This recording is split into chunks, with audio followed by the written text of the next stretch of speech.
The ASUG News Studio. My name is Tom Whalegum. I'm a co-editorial director of ASUG News and delighted to have Donald MacCormick here with us. He's the Chief Product and Marketing Officer for Antivia. And Donald, can you tell us a little bit about the company and what it does? Yep, so Antivia are a business object solution partner. We create extensions to the business objects tool set, mainly around Excel and dashboards, productivity, mobility, and a new product we launched today, which is about getting SAP data into the Adobe Flex environment. Okay. So how has the kind of interests and new release of BI 4, how has that done for your guys' business? Is it just a ton of interest? We are definitely getting more and more people saying, does your stuff? So we've got a release, in-controlled release, which is our version 3, which supports BI 4. Okay. So people are eager to get that so that they can add the Expo's productivity to BI 4 as well. Okay. So it's definitely, we're starting to hear more and more people say, hey, any chance we can get on that? So as Steve was saying this morning, I'm sure there are lots of people out there using it, so it's a question of getting to those guys and getting on that platform. Right.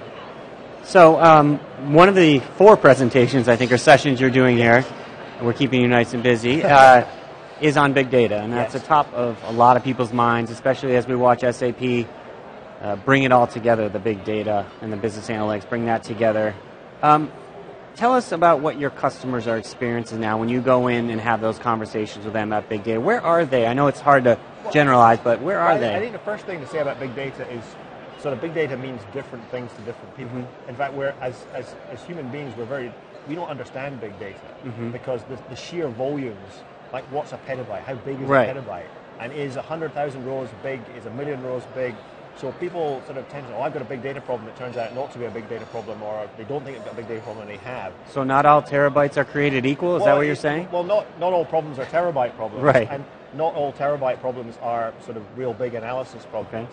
And so we see a lot of people who maybe think they've got big data problems, and big data's been going for a while. You had the data warehouse appliances, you had things like Sybase IQ, and the Oracle Exadata machine. I mean, I think that HANA is genuinely something different. Mm-hmm. I don't understand the guts of it in details, but clearly SAP have something which is changing the way that people do it. I think my interest in dashboards and big data actually came from a comment which was reported from an event somewhere around the world. Okay. I don't know who said it or whether they actually said it, so I don't really want to attribute it. We won't be able to verify it. But it basically said, HANA spells the end of dashboards. And I thought, well, how does that work? And I think the implication was, if you have tools that can just get data from this huge data sets quickly and easily for end users, then why would you need dashboards? Sure. To my mind, that's actually quite dangerous, because if you allow end users who have got a job to do in the business, doing stuff, to just immerse themselves in unfeasible amounts of data, they could dig forever and they might dig and find something, but you want your analysts digging to get that information. You don't want people who've got a job to do necessarily to do that. Maybe some of the time, but most of the time they just need information to get on with their jobs. And so the implication of this statement was, as long as I can give an ad hoc query tool on HANA, then all my do. But it's absolutely not the case. Some people need structured information from on dashboards to help them just do their job.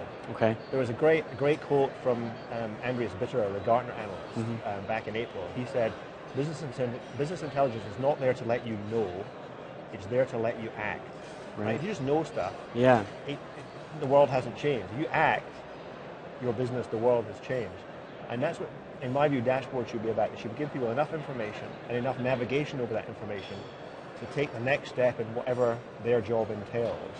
And dashboards are not really so much about ad hoc analysis of the data. There are other tools that are good for that. Okay. HANA and big data databases can drive both of them, but they're separate. And so I worry when I hear, dashboards going away because of HANA, that people are going to get into a bit of a pickle with it. Right. What's interesting, too, I wonder your perspective is, do non-IT people, business users, care about big data and petabytes and terabytes? Should they? Or is that IT's problem to deal with and therefore SAP to come in and help with that? But users should just get what they want. I think the basic tenet for end users, for non-technical end users who've got a job to do, is they should be able to get in, get what they need, and get out as quickly as possible, because the quicker that is, the more time they have to spend on their jobs.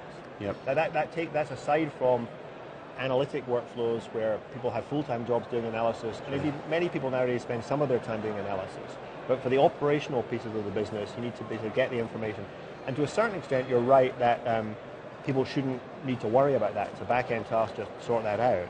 But I think where people increasingly do need to understand is, as Steve again was saying in the keynote this morning, the opportunity to open up. They can ask for different things from IT.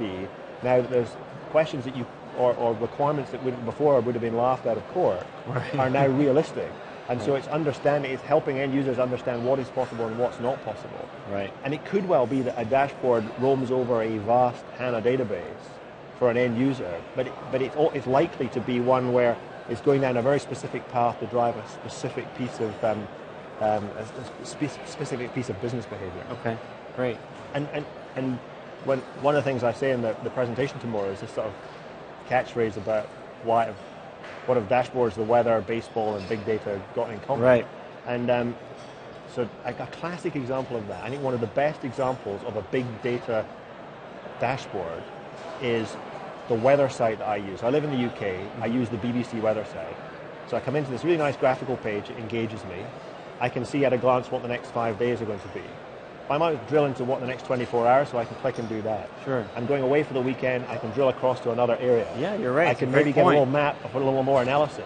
Now the amount of data that underpins that is truly just enormous. But someone has done all that analysis, delivered it up, and I only use a tiny fraction of that information, but I want to go anywhere over it. Nobody knows where I'm going to go this weekend, so I was coming here. I can go to Orlando. The weather's going to be like that in Orlando.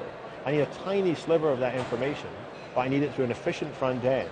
I definitely don't want that raw data to go ad hoc querying myself. Right. And that, to me, that's it. That's about an operation to achieve. I want to understand the weather so that I can do what I need to do. And someone has facilitated the system based on huge computing power and huge amounts of data. But as an end user, I can just do it. And that's a great balance between the two. Right. And also speaks to the interface, right? No one ever trained you how to use that, right? I was going to ask you maybe a little bit about that if you want to talk about, are these dashboards that we're seeing now, I mean, are users, is there still the big need for training, or because not only maybe they're a little bit more intuitive, but also users today are a little savvier than they were, you know? It's interesting. It's a great tension between those that believe that what you really need is self-service BI. Mm-hmm. End users can just do it themselves. But to my mind, that clashes with this idea of the consumerization or Googleization of BI. Because everybody sort of says, oh, well, I just want to type it in and get the answer. Right. It's not realistic in the business world. There are different problems requiring different things. And if you talk about consumerization, if I want to do a search, I go to the Google search box. If I want weather information, as I just described, I go to a different interface. It's interfaces for different tools. I think one of the biggest revolutions in the last few years in consumerization is applications. Think about the iPhone.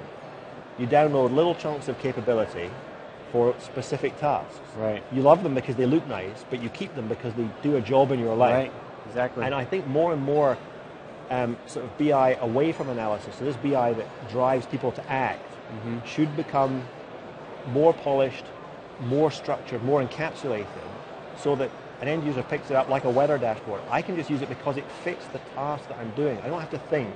I'm stocking shelves, and I need to know what's to go on next. Exactly. So I go into an application that helps me do that, and it's obvious from the person I am and the job that I do how to use it.